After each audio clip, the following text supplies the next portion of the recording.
पाहत आहात सत्यशोधक न्यूज। सत्यशोधक न्यूजच्या बातमीला आवश्यक लाईक करून चॅनलला सबस्क्राईब करा।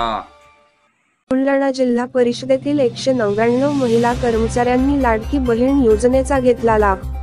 बुलढाणा महिला सबलीकरण, आरोग्य, पोषण सुधारणा या उद्देशाने महाराष्ट्र शासनाने मुख्यमंत्री माझी लाडकी बहीण योजना राज्यभरात राबविण्यास सुरुवात केली आहे।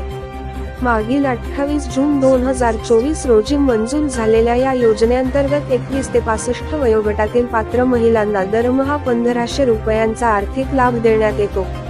या योजनेसाठी 7 पात्रता अटी घालण्यात आल्या असून कुटुंबाचे वार्षिक उत्पन्न 2,50,000 रुपयांपेक्षा कमी असणे ही त्यातील महत्त्वाची अट आहे। दरम्यान बुलढाणा जिल्हा परिषदेतील 199 महिला कर्मचाऱ्यांनी या योजनेचा लाभ घेतल्याचे समोर आले आहे। संबंधित कर्मचाऱ्यांचे कुटुंब वार्षिक उत्पन्न पात्रतेपेक्षा जास्त असल्याने त्यांना या योजनेचा लाभ घेता येणार नाही। या पार्श्वभूमीवर जिल्हा परिषदेचे उपमुख्य कार्यकारी अधिकारी आशिष पवार यांनी एका वृत्तपत्राच्या माध्यमातून माहिती देताना सांगितले की अपात्र ठरलेल्या सर्व लाभार्थींवर लवकरच कारवाई करण्यात येईल।